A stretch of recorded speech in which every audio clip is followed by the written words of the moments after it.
guys, welcome to Cine News. ஊர்க்குருவி பருந்தாகாது என்பது எந்த அளவுக்கு உண்மையோ அதே அளவுக்கு உண்மைதான் பிக் பாஸ் வீட்டுக்குள்ள நடக்கும் காதல் கண்டென்ட். அதிக பெண் ரசிகைகளை கொண்ட போட்டியாளர்கள் தன்னுடைய இருப்புக்காக உள்ளே வரும் ஒரு போட்டியாளரை தேர்வு செய்து முழுக்க காதல் கண்டென்ட் யாருன்னு கேட்டுவாங்க. வெளியே வந்த பிறகு அந்த காதல் காணாமல் போய்விடும். அது மாதிரி தான் ஓவியா, ஆரவ், கவின், லாஸ்லியா போன்றவர்களோட லிஸ்டும் இருந்திருக்கு. இதில் விதிவிலக்காக இருப்பது அமீர் மற்றும் பாவனி தான். அவர்களை அடுத்து தற்போது பிக் பாஸ் சீசன் 8 சென்ற விசால் மற்றும் அன்ஷிதாவோட காதல் தான் இப்ப ட்ரெண்ட் ஆகிட்டு இருக்கு. பிக் பாஸ் வீட்டில் இந்த சீசனில் அதிகமாக மறந்த காதல் கதை ஒன்று தர்சிகாவிற்கு விசால் மேல் காதல், இன்னொன்று விசாலிற்கு அன்சிதா மீது காதல். மிகவும் வெளிப்படையாக இவை அனைத்து நடந்து முடிந்திருந்தாலும் வெளியில் தனது காதலை ஒத்துக்கொண்டிருந்தாலும் விஷால் அன்சிதா சம்மதிக்கவே இல்லை என்றே சொல்லலாம்.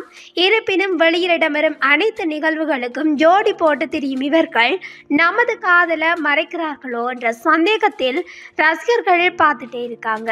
இருவரும் சமீபத்தில் நடைபெற்ற நேர்காணலில் கூட இருவரும் நல்ல நண்பர்கள் என்றே சொல்லியிருக்காங்க. இந்நிலையில தற்போது அன்ஷிதா தனது இன்ஸ்டாகிராம் பக்கத்தில் ரசிகர் ஒருவரது போஸ்டினை திருப்பி பதிவு செய்துள்ளார். குறித்த போஸ்டில் விசால் அன்சிதாவுடன் இருப்பது போன்று காணப்படுது.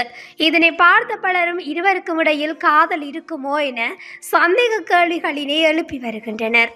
அத்தோடு விஷால் பிக் பாஸ் வீட்டிலிருந்து வெளியே வந்ததும் ஒரு ஊடகம் ஒன்றுக்கு பேட்டி கொடுத்திருக்கிறார். அதில் அன்ஷிதா பற்றி நடுவர் கேட்டபோது அதற்கு சிரித்து கொண்டே பதில் அளித்திருக்கிறார்.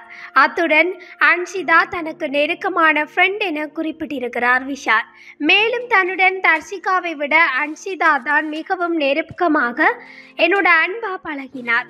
அத்துடன் தங்களுக்கிடையில் காதல் இல்லை, நட்பு மட்டும்தான் இருக்கிறது என்றும் அந்த பேட்டியில விஷால் கூறியிருக்கிறார்.